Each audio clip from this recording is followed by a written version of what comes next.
64 ans en 2030. Travailler plus longtemps, retraite plus tard. On n'a pas envie de mourir au travail, quoi. UGICT CGT, le podcast, Clément Olivier. Bonjour à toutes et à tous. Offre spéciale, la retraite à 60 ans pour le prix d'un abonnement Netflix. C'était le slogan facétieux qu'on pouvait lire sur l'une des affiches éditées en 2019 par l'UGICT CGT. Pendant la mobilisation d'alors contre la première version de la réforme des retraites voulue par le gouvernement, qui la suspendrait ensuite, vous en souvenez, à la faveur de la crise sanitaire. 3 ans et une élection présidentielle plus tard, le sujet est remis sur la table par Elisabeth Borne et ses ministres, une saison 2 de la réforme des retraites, dont les grandes lignes viennent d'être présentées et qui manifestement ne croient pas tout à fait à la retraite à 60 ans au prix d'un abonnement Netflix. Alors, de quoi s'agit-il ? On va faire ensemble un tour d'horizon de ce qui a été annoncé et puis de ce qu'on peut en dire avec nos deux invités. Agathe Le Berder, bonjour. Bonjour. Du Bureau national de l'UGICT CGT, vous êtes membre du collectif Nos Retraites. À l'autre bout du fil, Mathieu Coq, bonjour. Bonjour. Économiste de métier, vous êtes responsable quant à vous du pôle économie de la CGT. Merci beaucoup à vous deux d'être avec nous pour ce podcast qu'on enregistre dans le cadre d'un webinaire de l'UGICT CGT. Alors pour lancer cette discussion, on peut peut-être se pencher sur deux éléments de langage qui surnagent. Le premier, c'est de parler d'une réforme indispensable et vitale, selon l'expression d'Emmanuel Macron. Et le second, c'est qu'il s'agirait d'une réforme de justice, d'équilibre et de progrès. Présenter un tel projet est toujours un moment de vérité. Elisabeth Borne. C'est un choix politique essentiel. 10 janvier 2023. C'est défendre l'un des fondements de notre modèle social. C'est faire vivre la solidarité entre les générations. Mesdames et messieurs, nous proposons aujourd'hui un projet pour l'équilibre de notre système de retraite, un projet de justice et un projet porteur de progrès social. Qu'est-ce que ça vous inspire, Agathe Le Berder ? On voit que la posture adoptée semble être celle de la mesure, du réalisme, de la modernité. Effectivement, peut-être une posture aussi un peu d'enfumage, parce que ça peut pas être considéré aujourd'hui comme une réforme de justice, puisque elle sert, ce qu'on en comprend de cette réforme, c'est qu'elle sert avant tout à financer des baisses d'impôts aujourd'hui. Le gouvernement vise à baisser la dépense publique.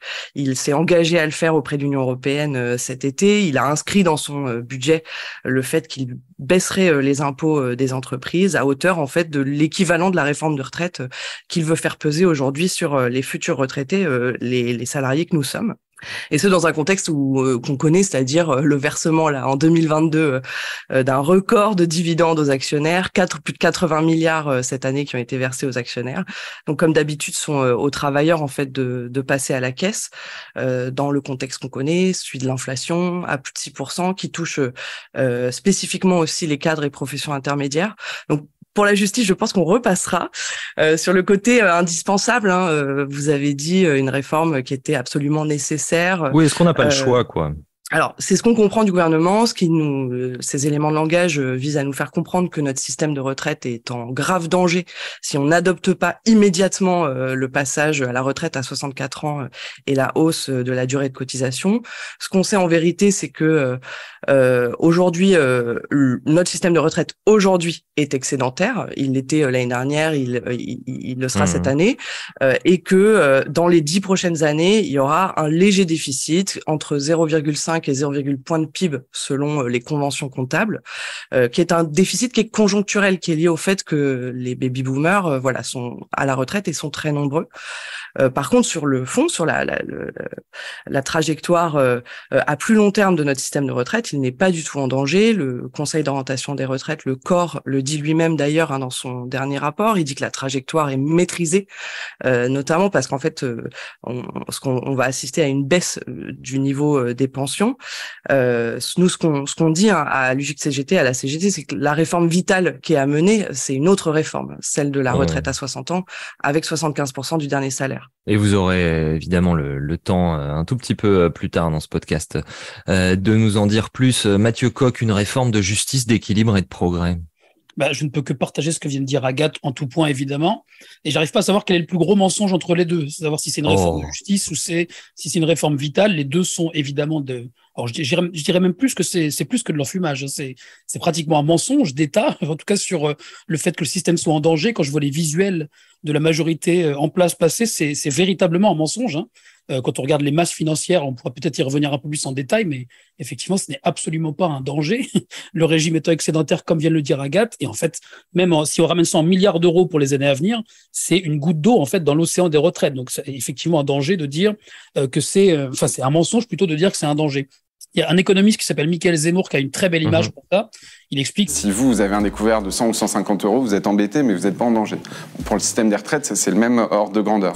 Donc, ça ne veut pas dire qu'il faut être à découvert toute sa vie.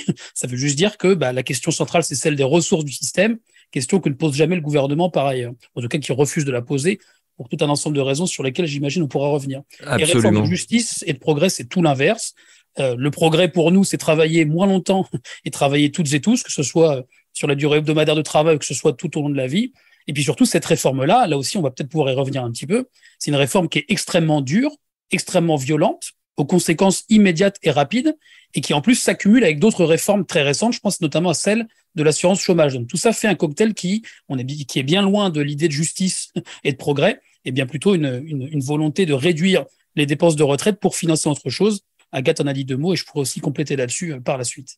Gouverner, c'est choisir et c'est prendre le parti de l'avenir. Olivier Véran, 11 janvier 2023. Par esprit de responsabilité, nous réformons donc aujourd'hui un système dont l'équilibre est fragile et menacé. Celles et ceux qui nous expliquent aujourd'hui que notre projet n'est pas nécessaire, seront-ils ceux qui regarderaient demain notre pays accumuler les déficits ?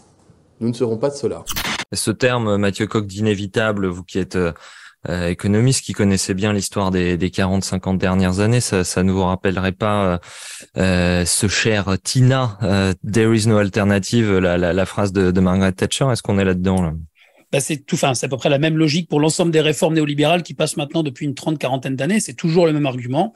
On n'a pas le choix. Ça, c'est la version la plus édulcorée en fait du vocable libéral.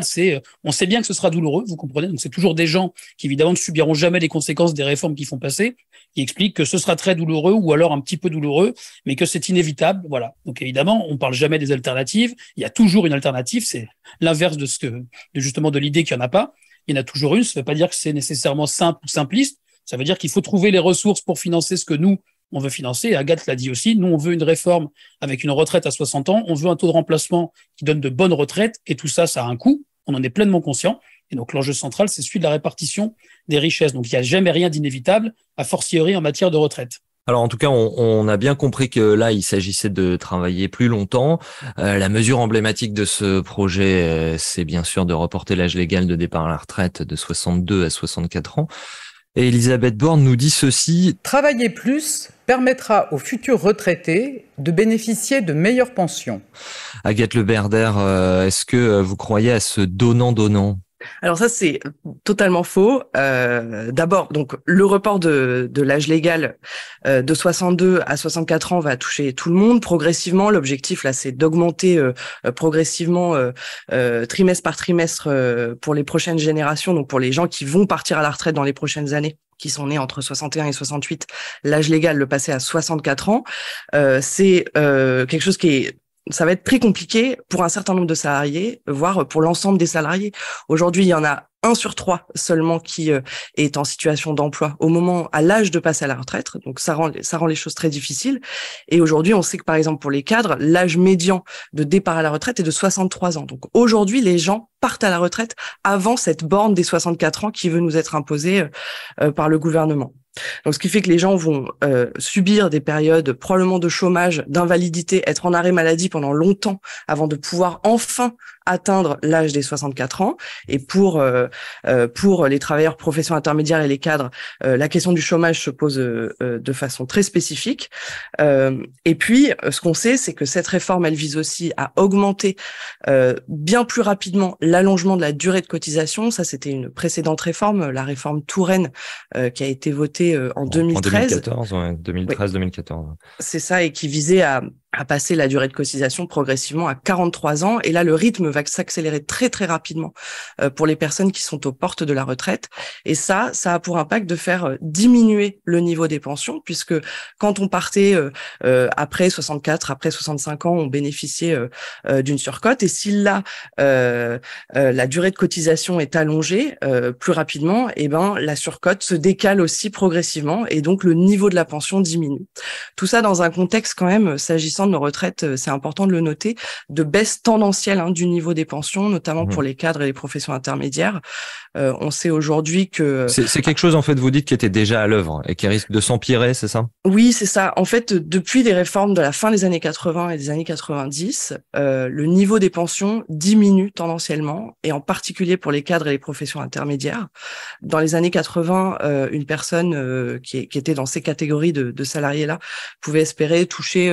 en gros, pouvait bénéficier de 80% de son dernier salaire au moment, 72% pardon, de son dernier salaire au moment du passage à la retraite. Et pour les personnes qui sont nées aujourd'hui en 1996, la génération 96, on sait aujourd'hui que ça représentera 50% du salaire net. Donc on a une baisse progressive du niveau des pensions qui se joue et à laquelle le gouvernement ne répond pas du tout, voire l'aggrave avec sa réforme aujourd'hui. C'est-à-dire que vous avez peur d'un risque de décrochage du niveau de vie des retraités qui pourrait faire penser à un retour à la situation de la pauvreté des vieux, comme on disait à l'époque, on disait pas les seniors jusqu'aux années 80. Il y avait un vrai problème en France avec la pauvreté des vieux, donc comme on disait à l'époque. Est-ce que vous avez peur d'un retour à ça?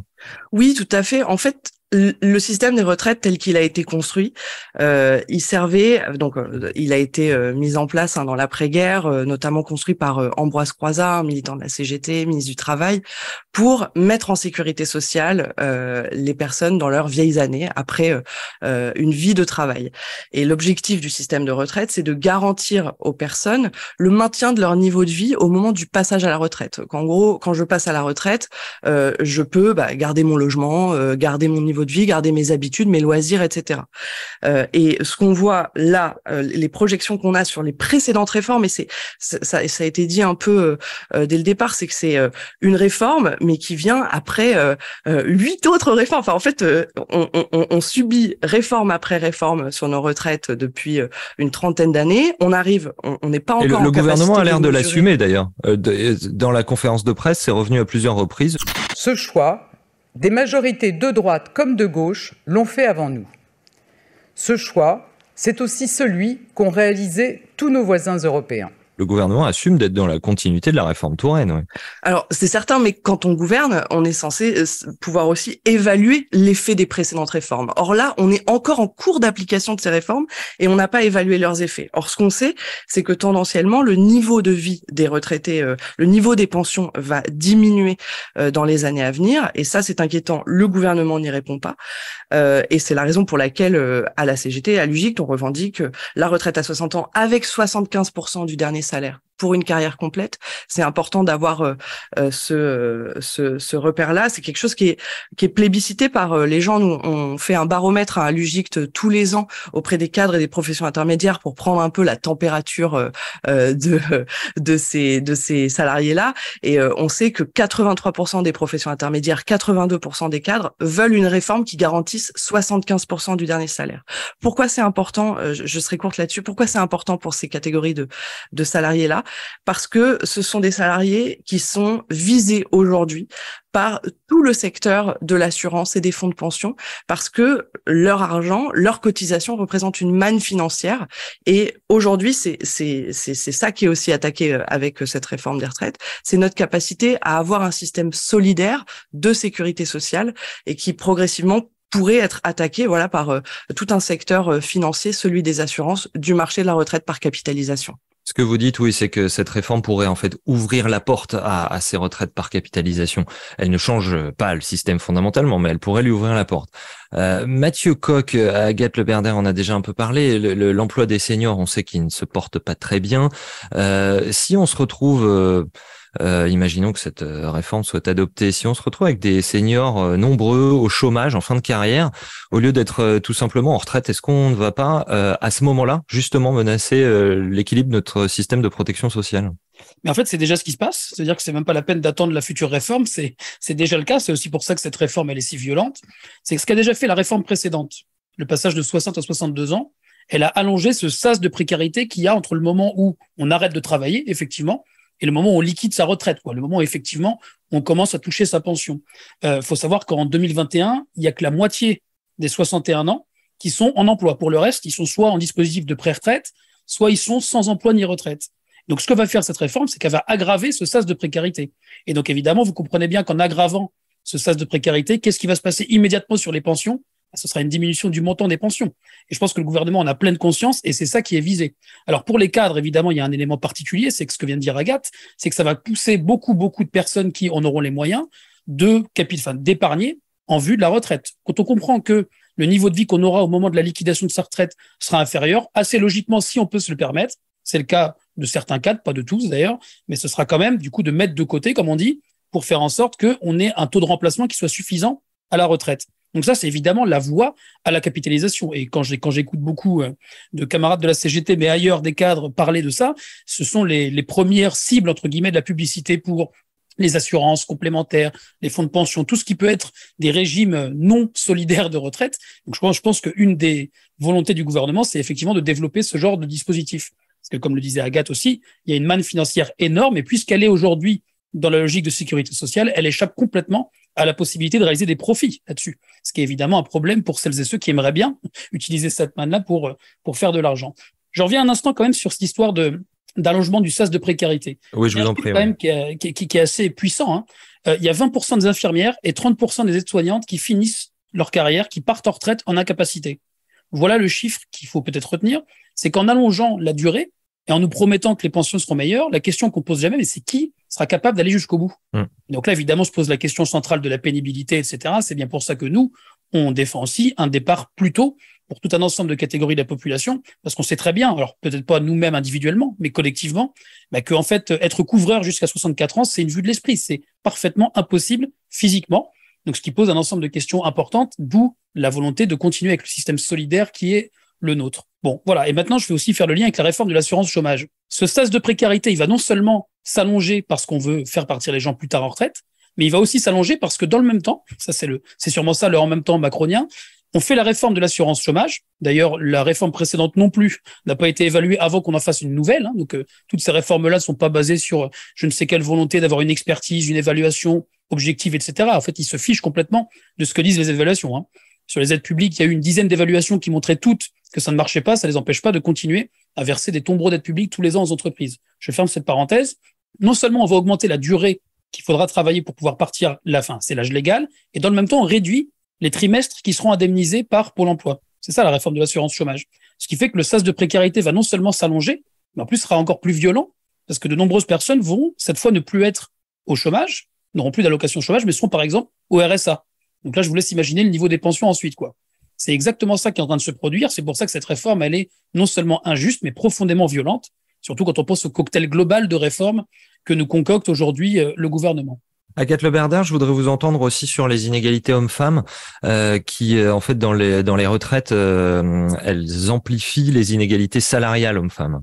Oui, tout à fait. En fait, le système de retraite, il amplifie les inégalités que subissent les femmes dans le cadre de leur carrière, puisqu'elles subissent des inégalités de carrière, moins d'accès aux promotions, mais aussi des inégalités de salaire qu'on connaît, avec aujourd'hui plus de 25% d'écart de salaire entre les femmes et les hommes au travail. Et par ailleurs, on sait que les femmes, du coup, en général, partent 1 an plus tard en moyenne que les hommes. Et il y en a 1 sur 5 qui attendent d'atteindre les 67 ans, c'est-à-dire l'âge d'annulation de la décote pour partir à la retraite. Pourquoi ? Souvent parce qu'elles s'arrêtent. Ce sont elles qui s'arrêtent pour avoir des enfants et s'en occuper, en prendre soin. Et donc, elles sont directement pénalisées au moment de la retraite sur ces trous dans leur carrière. Ce qu'il y a aujourd'hui dans le système de retraite actuel qui permet de compenser partiellement ces inégalités-là, c'est ce qu'on appelle la majoration de la durée d'assurance, c'est-à-dire des trimestres en fait qui viennent compenser le fait d'avoir eu des enfants.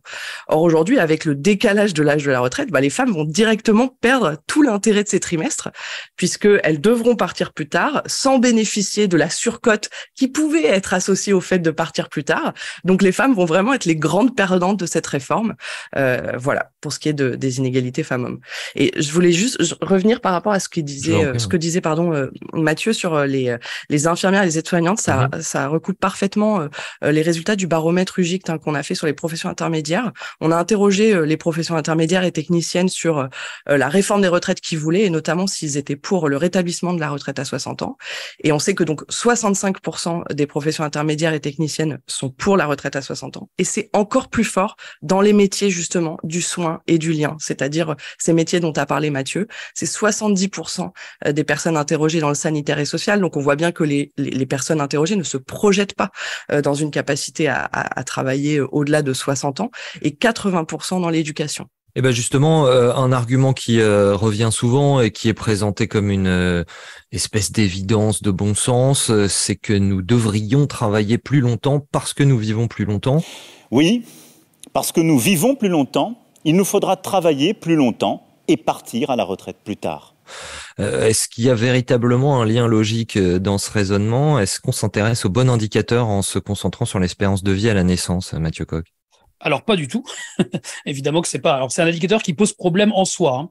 De base, en tout cas, il y a des vraies discussions sur ce qu'on met derrière, sur la façon dont il est calculé, etc. Bon, je rentre pas dans le détail ici, mais ce qui est certain et ce qu'on sait, c'est que l'espérance de vie augmente de moins en moins vite. Alors il y a eu un bond en 2020-2021, ce qui est très curieux d'ailleurs, parce qu'on était en pleine crise, en pleine pandémie. Et ce qu'explique la direction les services statistiques du ministère de la Santé, c'est que c'est lié au fait que les plus fragiles sont morts de plus en plus nombreux. Ce qui fait que ça tirait en fait l'espérance de vie en bonne santé vers le haut, ce qui est un peu particulier.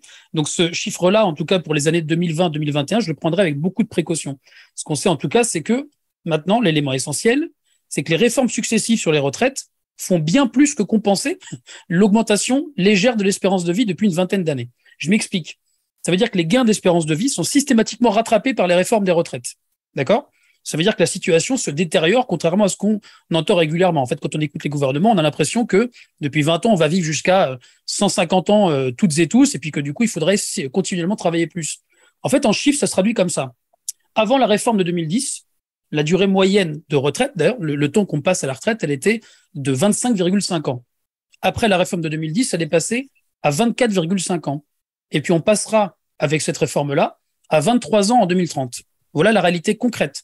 On va être les générations, alors à partir des années 60-70, à avoir un temps passé en retraite qui sera inférieur, ce qui est quand même un comble. C'est sans doute ça, j'imagine, le progrès pensé par le gouvernement aujourd'hui. C'est évidemment pas la vision que nous, on emporte. Et puis, c'est-à-dire que ça vient grignoter, hein, c'est ça. C'est pas que ça s'ajoute, ça vient au contraire grignoter. Bien sûr, et en plus ça c'est une moyenne. Hein. Donc il faut bien comprendre que dans la moyenne, il faut regarder aux différents points de la moyenne celles et ceux qui effectivement pourront vivre 25 ans, enfin maintenant plutôt bientôt 23 ans peut-être, si la réforme passe, qu'on ne laissera pas faire évidemment. Mais maintenant, pour les plus modestes, c'est encore plus violent. Hein. Il vous échappera pas, c'est presque logique, ça tombe sous le sens, que l'espérance de vie et en bonne santé et à la naissance est plus faible pour les catégories les moins aisées. Mais prenez par exemple, là, cette fois pour les hommes, la moitié des quinquagénaires les plus modestes, ils ont 30% de risque d'avoir une retraite inférieure à 10 ans. Ça aussi, c'est un élément de la réalité. Et la réforme réduirait globalement pour les classes populaires, la durée de retraite de 2 ans. Donc voilà, c'est une réforme qui est d'une violence inouïe et qui va faire que le temps qu'on passera à la retraite sera moins important. Donc là aussi, ça posera une question. Il va falloir qu'on explique aux gens qui vont cotiser. Bon, vous allez cotiser plus, ou en tout cas plus longtemps, mais par contre, vous aurez moins de temps de retraite. C'est un peu particulier, je pense, du point de vue de l'argumentaire gouvernemental. Il va falloir qu'il donne 2-3 éléments d'explication là. UGICT CGT, le podcast.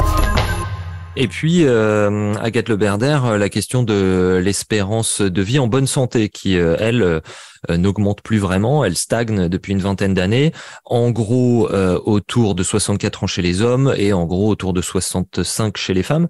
C'est-à-dire que si on part à la retraite à 64 ans, eh bien on part en moyenne, comme a déjà commencé à le dire Mathieu Coq, on part en moyenne au moment où l'on n'est plus en bonne santé. Oui, tout à fait. Et je pense que ça, c'est le bon indicateur à prendre en compte sur ces histoires de décalage de l'âge de la retraite. L'espérance de vie en bonne santé qui stagne. Et c'est calculé par l'INSEE, ça, il faut. Absolument. Merci à la statistique publique de nous fournir ces données-là. C'est voilà, la réalité, c'est qu'on ne peut pas travailler plus longtemps. Et ça rejoint aussi ce qui a été dit sur aujourd'hui la part des personnes qui à 60, 61 ans sont en invalidité. Ça veut dire que les gens ne peuvent pas travailler, ne peuvent physiquement pas travailler. Voilà pour les gens gens qui ne peuvent pas travailler.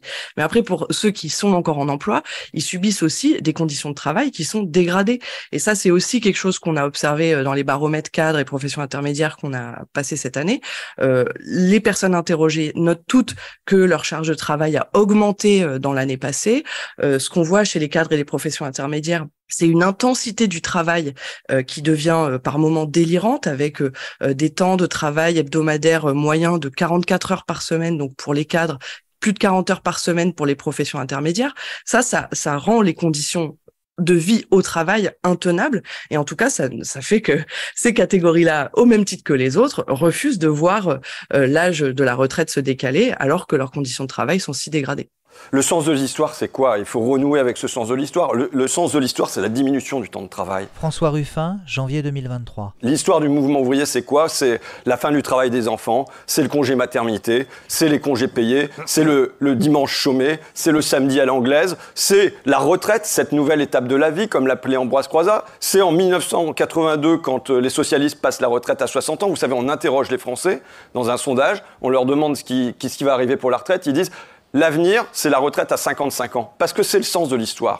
C'est-à-dire, Mathieu Coq, que la question, elle est ailleurs. L'économiste Nicolas Da Silva de Paris 13 fait remarquer dans son dernier livre, qui s'appelle La bataille de la Sécu, que cet argument de l'allongement de la vie, en fait, il est pas du tout nouveau. Il a trouvé dès 1949 des occurrences chez des parlementaires d'opposition de droite.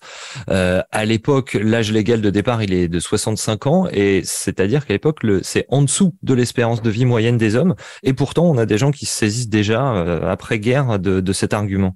Enfin oui, Nicolas Da Silva le montre très bien, ça a toujours été un argument contre les retraites. Donc en fait, depuis l'existence même de la Sécu, pratiquement, ça a toujours été un argument pour dire que c'était soit trop généreux, soit ça prenait pas en compte l'évolution de la durée de vie, que effectivement on vivait plus longtemps. Mais en fait, je pense qu'évidemment, il a une force rhétorique, il a une force de conviction, cet argument. Ça, dans la tête de beaucoup de gens, on peut se dire, bah oui, c'est vrai qu'on vit plus longtemps. Ça paraît presque logique, ce qui est en fait, comme vient de le dire Agathe, en bonne santé, c'est pas tout à fait exact, c'est même pas exact du tout. Mais c'est un très bon argument pour faire passer cette réforme. En vérité, le problème, il est ailleurs, parce que la logique même de la réforme n'a rien à voir avec l'évolution de l'espérance de vie. Tout ça est prévu depuis très très longtemps. L'évolution de la démographie, tout ça, évidemment, c'est prévu depuis très longtemps. L'évolution de l'espérance de vie aussi, on n'a pas découvert il y a 2 ans que l'espérance de vie évoluait de telle ou telle façon. Donc tout ça, ce sont des faux arguments.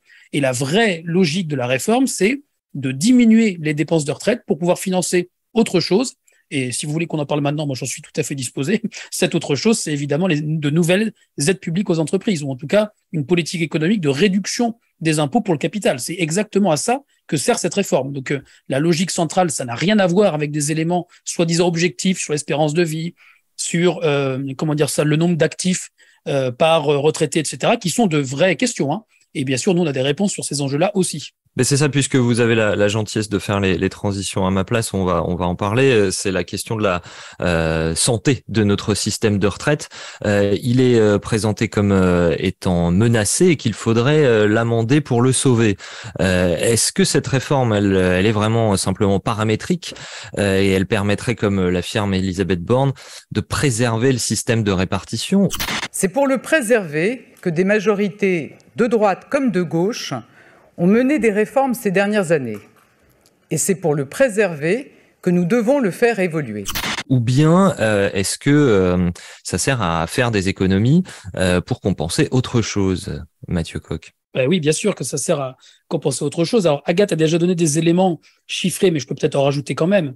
On n'a pas parlé des réserves globales du système de retraite. Ça aussi, c'est un chiffre qui, d'un seul coup, a été oublié complètement. Si on prend je voulais vous poser cette question, oui, absolument. Avec les retraites complémentaires, on approche des 200 milliards d'euros, donc c'est conséquent. Ça veut dire que on a quand même un matelas, là, entre guillemets, si jamais il y avait vraiment un problème, qui est tout à fait important. Il faut peut-être rappeler ce que c'est, simplement.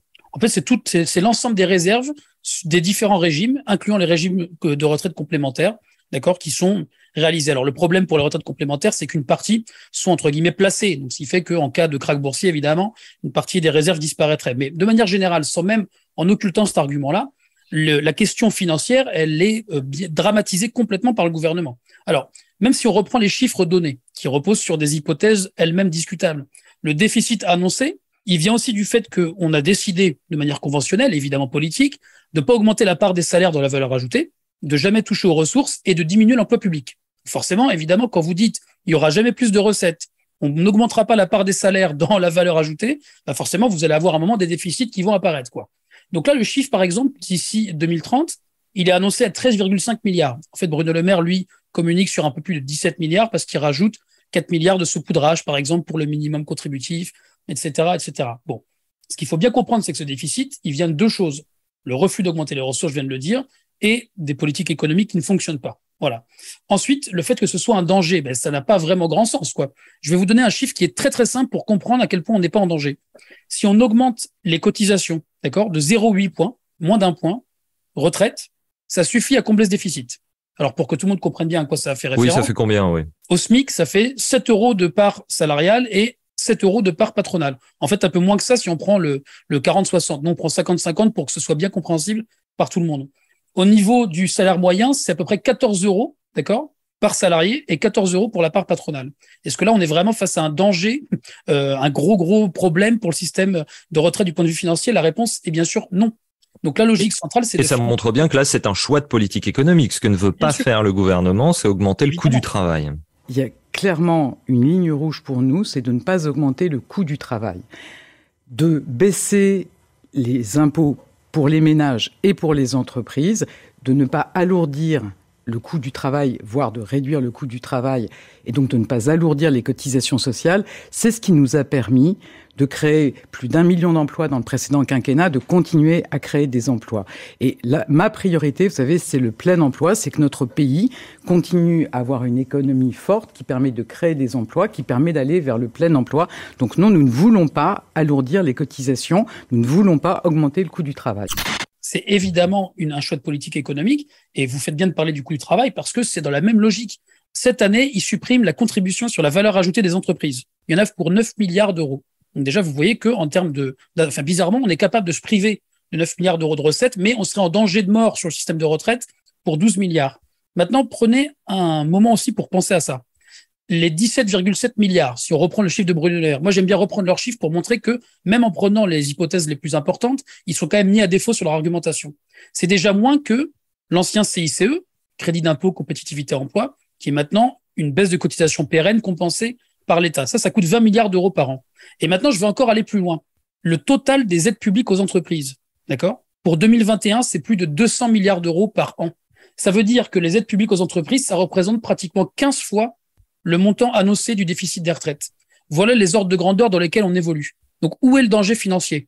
Est-ce qu'il y a une cohérence entre dire on est en danger de mort pour 10 milliards qu'on pourrait résorber par 7 € au niveau du SMIC, je caricature pour que ce soit bien compréhensible, ou est-ce que du coup le danger il est plutôt du côté des 200 milliards d'euros d'aides aux entreprises, ce qui représente plus de 3 fois, pratiquement 3 fois, le budget de l'éducation nationale.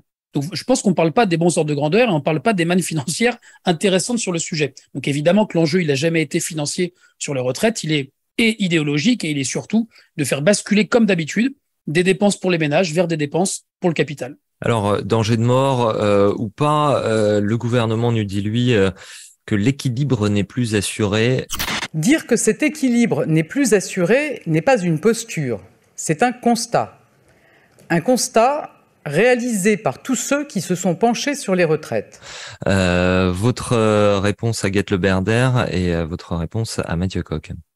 Sur la question de l'équilibre et du fait du coup qu'il faille repousser l'âge de départ à la retraite à 64 ans et augmenter la durée de cotisation, on voit bien que voilà, l'objectif du gouvernement n'est pas de répondre à un problème financier conjoncturel, c'est bien d'appliquer une réforme idéologique qui porte effectivement sur le coût du travail, comme ça a été dit, et qui vise aussi, plus généralement, mais dans la droite ligne des précédentes réformes, à affaiblir notre système par répartition.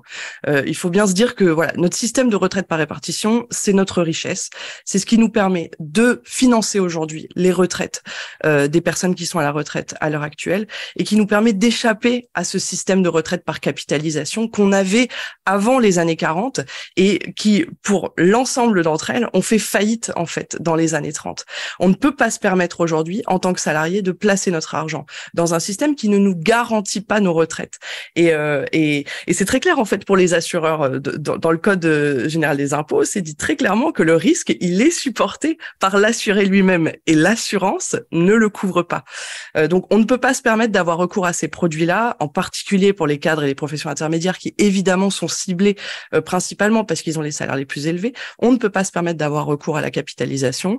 Aujourd'hui, ça ne représente, les encours des fonds de pension représentent que 10% de notre produit intérieur brut.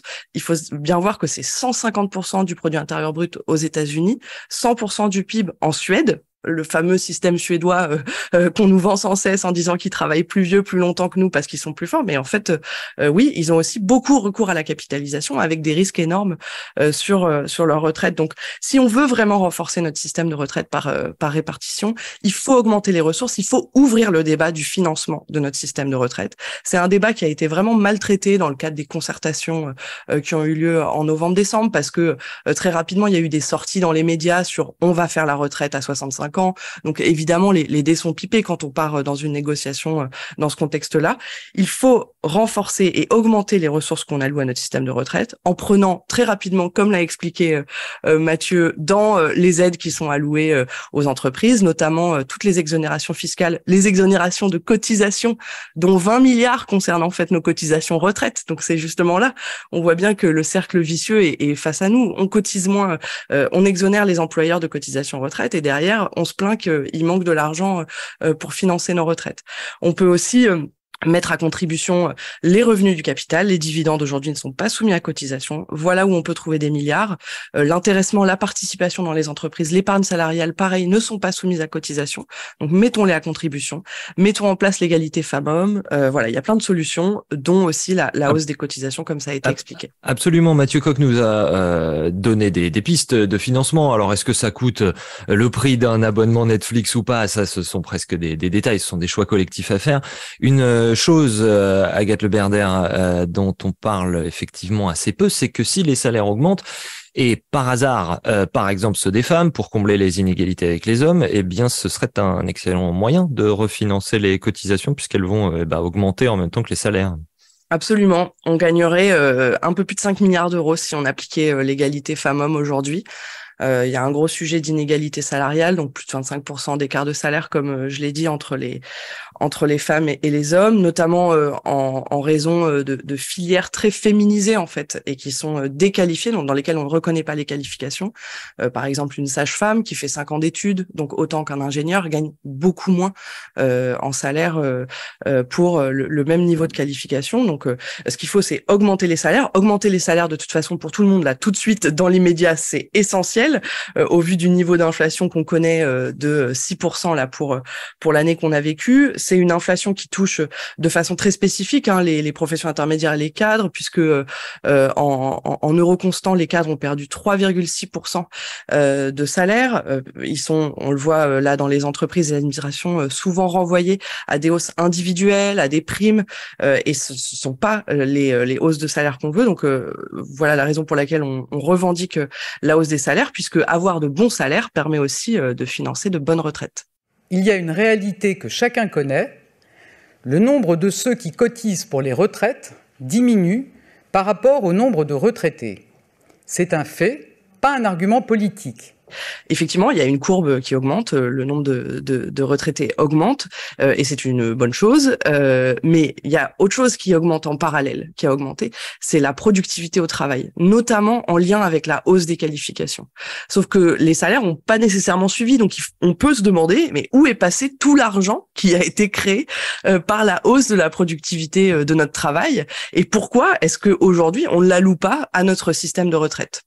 Voilà ce que je réponds généralement aux gens qui essayent de me coincer sur le ratio actif-retraité. Mathieu Coq, il peut y avoir plus de gens, moins de gens, c'est comment on finance, quoi. Et la seule question, c'est celle des ressources qu'on dégage. Enfin, je veux dire, c'est toujours le même problème. Et qui n'en est pas un, d'ailleurs. C'est plutôt même une bonne chose, ou en tout cas, c'est pas forcément un gros problème. Ça veut dire que la population vieillit, que potentiellement, on peut le voir aussi comme une forme de progrès. Et la question, c'est comment on répartit les richesses. Comme vient de le dire Agathe, en fait, on sait très bien où il est parti l'argent. Il est parti, du coup, en rémunération de ceux qui ont déjà pratiquement tout. Et donc, la question, c'est comment on fait pour reprendre ça, justement, pour financer le système de retraite. Alors on voit qu'effectivement c'est un sujet qui est à la fois technique mais qui en fait est profondément politique au sens fort évidemment, c'est-à-dire que ça interroge des choix de société, ça interroge la répartition des richesses, la répartition de la valeur ajoutée. Mathieu Coq, une question à l'économiste aussi. Il y a une expression qu'on entend beaucoup, c'est que nous allons faire peser une dette sur les générations futures. C'est votre collègue économiste Bruno Tinel de Paris 1 qui passe son temps de plateau disponible à l'expliquer à qui veut bien l'entendre que la question de la dette n'est pas un enjeu entre les générations, mais un enjeu intragénérationnel, puisqu'il ne concerne pas notre descendance ou des gens qui ne sont pas encore vivants, qui seront vivants dans le futur, mais que ça concerne la répartition des richesses entre les gens qui sont vivants aujourd'hui. Oui, alors ça, c'est valable pour l'ensemble des logiques de. Alors, en fait, le problème aussi, c'est que parfois on mélange dépenses publiques globalement avec le financement par cotisation de salaires socialisés, ce qui n'est pas exactement la même chose, mais la logique est systématiquement la même. C'est d'opposer les générations. Ça, c'est valable pour la dette publique. Si on dépense aujourd'hui, ça fera peser une dette pour demain. Donc, on a fait beaucoup de publications là-dessus pour démonter ce genre de poncif. Je ne crois pas qu'il y ait personne dans ce chat qui ait déjà reçu une visite de quelqu'un du fisc pour demander bonjour. Il s'agirait aujourd'hui de rembourser la dette de vos grands-parents. Ça ne fonctionne pas comme ça. Donc ça aussi, c'est évidemment de l'enfumage. On fait rouler la dette en permanence. L'élément central qu'il faut bien retenir de manière générale, la dette, c'est qui la finance, comment elle est financée et à quoi elle sert. Voilà. Ça, c'est le choix qu'on doit faire. Donc évidemment, le jeu, il n'est pas intergénérationnel et c'est la même chose pour les retraites. Aujourd'hui, ce que fait le gouvernement, c'est tenter d'opposer, et pas seulement le gouvernement, on voit bien que du point de vue médiatique, il y a une volonté d'opposer les retraités d'aujourd'hui avec les actifs d'aujourd'hui en disant « Ah, mais vous comprenez, les retraités d'aujourd'hui ont bien vécu, c'est pas normal, etc. » Mais en fait, la situation des retraités ne veut rien dire. Il y a des retraités qui sont extrêmement riches, il y a des retraités qui sont à l'inverse extrêmement pauvres. Donc du coup, raisonner en termes de quête de classe d'âge fait oublier le conflit entre celles et ceux qui possèdent beaucoup et celles et ceux qui n'ont que leur force de travail, leur revenu et qui en ont de moins en moins. J'ai une expression que j'aime bien à ce sujet, c'est le conflit des classes d'âge a souvent tendance à masquer le conflit de classe, quoi. Donc le conflit capital-travail, c'est ça qui est au cœur de la question aujourd'hui. Pourquoi je dis ça? C'est que la question des ressources, elle est essentielle. Parce que nous, dans ce qu'on propose, la retraite à 60 ans et le taux de remplacement à 75%, je reviens aussi sur un enjeu qui a été soulevé par Agathe, qui me paraît essentiel, qui est la dégradation du niveau de vie des retraités. Ça, c'est absolument essentiel. En fait, le ver était dans le fruit depuis les années 80. C'est la réforme de 87, si je me trompe pas, qui a désindexé les pensions sur les salaires et les a indexés sur les prix. Ça peut paraître technique, ça ne l'est pas du tout, parce qu'en une trentaine d'années, c'est ça qu'annonce le Conseil d'orientation des retraites, le niveau de vie des futurs retraités sera environ 30% inférieur à ce qu'il est aujourd'hui. Donc, c'est par rapport aux actifs. Donc ça, c'est central. Ça veut dire que si on veut pouvoir garantir un niveau de vie correct pour les retraités, si on veut pouvoir partir tous et tous à 60 ans, eh ben, il faut aller chercher les ressources. Et là, je ne reviens pas sur le détail. On va publier une note sur le financement très prochainement. Et Agathe a déjà donné les grandes pistes. C'est élargir l'assiette des cotisations, c'est augmenter le taux de cotisation tout en augmentant les salaires, c'est en finir avec les exonérations de cotisation, etc. En fait, les leviers, il y en a beaucoup, ils sont sur la table, et c'est de ça que le gouvernement dont le gouvernement, ne voudrait jamais parler. Pour une raison simple, c'est qu'en 2019, on nous avait dit en préambule que c'était à la faveur de la crise Covid que la réforme avait été rejetée. C'était surtout à la faveur de notre lutte et globalement de ce qu'on a réussi à porter dans le débat public qui a fait que la logique du gouvernement, elle ne passait pas. Et sur la bataille des idées, on a évidemment marqué des points, je le crois, et on va continuer à essayer de marquer des points aujourd'hui sur cette affaire-là. En tout cas, c'est évidemment ce qu'on va porter dans les mois et les semaines qui vont venir. Avant de conclure, Mathieu Coq, justement, puisque vous parlez du précédent projet de réforme des retraites de 2019, cette saison 1 de la réforme des retraites, à l'époque, il s'agissait de passer à des retraites par points, pas du tout d'augmenter l'âge légal. Emmanuel Macron avait d'ailleurs ironisé à ce sujet en disant qu'il était hors de question d'augmenter l'âge légal. Est-ce qu'il faut reculer l'âge légal qui est aujourd'hui à 62 ans? Je ne crois pas. Tant qu'on n'a pas réglé le problème du chômage dans notre pays, franchement, ce serait assez hypocrite de décaler l'âge légal. Et puis on se souvient que le gouvernement avait lancé un 49.3, que finalement il avait suspendu cette réforme. Comment est-ce que vous expliquez en deux mots le fait que la nouvelle réforme soit aussi différente de celle qui avait été envisagée il y a 3 ans? Ça, c'est difficile à dire parce que, d'autant que les arguments mobilisés à l'époque étaient exactement les mêmes. C'est pour ça que je pose la question, bien sûr. C'est ça. En fait, il fallait sauver le système de retraite. Alors, à l'époque, c'était en faisant une retraite par points. Ça, c'était censé être la mesure de justice et de progrès aussi, j'imagine, qu'on avait réussi à montrer qu'effectivement... Universel, universelle, que ça allait conduire aux mêmes effets en fait qu'avec une augmentation de l'âge de départ, que ça allait conduire aux mêmes effets que ce qu'on voit en gros aujourd'hui. Ça n'allait certainement pas être une mesure de progrès et de justice, mais que l'objectif central était le même, diminuer les pensions versées et faire en sorte que le temps passé à la retraite soit moins important. Donc en fait, qu'on fasse une réforme structurelle ou paramétrique, dans la logique du gouvernement, c'est la même chose, quoi. Mais je pense qu'il se prenait un peu les pieds aussi avec cette affaire de points. C'était tout à fait incompréhensible, il y avait beaucoup de choses complexes. Là, en faisant une réforme d'âge très simple et très claire, je pense que c'est un marqueur politique assez fort et ça leur permet de donner l'illusion de la simplicité, alors que derrière cette illusion de la simplicité, il y aura la même violence.